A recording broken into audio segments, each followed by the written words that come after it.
Bonjour, alors aujourd'hui j'ai envie de vous faire une petite vidéo sur les freins que je rencontre très souvent chez les personnes que j'accompagne. Alors peut-être que ces freins vous parleront aussi. Alors le premier, c'est ce que j'entends assez souvent, c'est je ne suis pas légitime. Alors vous avez peut-être cette petite voix en vous qui vous dit qui suis-je pour faire ça? Je n'ai pas les compétences. Et c'est ce qu'on appelle le syndrome de l'imposteur. Mais vous oubliez peut-être une chose, c'est que vous avez vécu, vous avez expérimenté, vous avez traversé des étapes de vie avec de nombreuses expériences. Et vous avez des ressources, des qualités, des savoir-faire, et vous ne les voyez peut-être pas parce que ça vous semble normal, naturel. Mais dites-vous que pour d'autres personnes, ce sont des choses précieuses. Donc, la solution pour sortir de cette pensée, de ce frein, que vous n'êtes pas légitime, c'est de revenir à votre expérience de vie, parce que cette expérience, elle a une valeur immense. Tout ce que vous avez traversé, eh bien, ça a le pouvoir d'inspirer, d'aider, d'éclairer des personnes qui sont en difficulté. Alors le deuxième frein, c'est j'ai peur du regard des autres. Alors derrière le regard des autres, vous imaginez peut-être qu'on vous juge.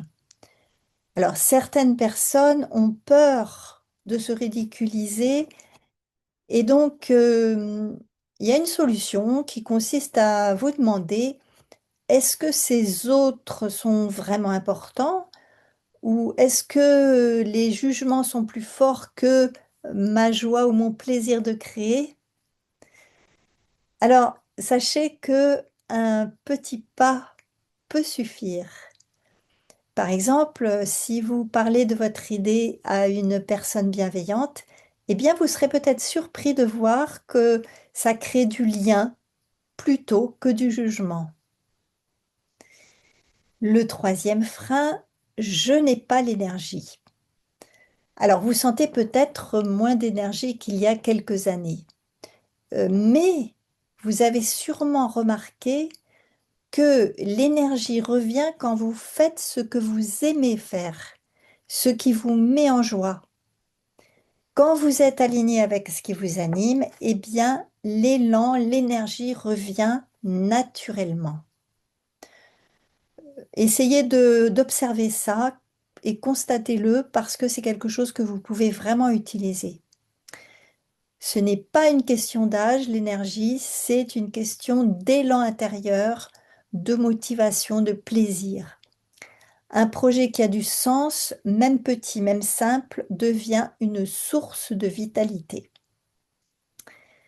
Alors, comment dépasser ces trois freins? Je vous propose trois choses. La première, c'est d'utiliser la douceur. Vous n'avez pas besoin de vous brusquer. Le fait de juste reconnaître vos peurs, de les nommer et de poser un petit pas, une petite action. Ensuite, la deuxième, c'est reconnectez-vous à votre intention profonde. Qu'est-ce que j'ai envie de vivre maintenant? De quoi j'ai envie? Est-ce que j'ai envie de transmettre? Est-ce que j'ai envie de créer? Est-ce que j'ai envie de rencontrer d'autres personnes? Ce pourquoi, c'est votre moteur. Et enfin, le troisième point, c'est ne restez pas seul, parce que l'isolement, c'est souvent le plus grand frein. Quand vous êtes seul, ben, vous n'avez pas de stimulation, et, vous êtes seul avec vous-même. Donc entourez-vous, parlez de votre idée, cherchez du soutien. Ça, c'est très très important.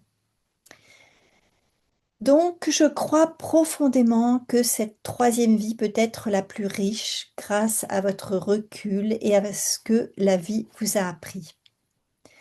Et ces freins que vous ressentez, ça peut devenir des tremplins à condition de vous écouter. Si vous ressentez cet élan, je suis là pour vous accompagner avec bienveillance, bien sûr.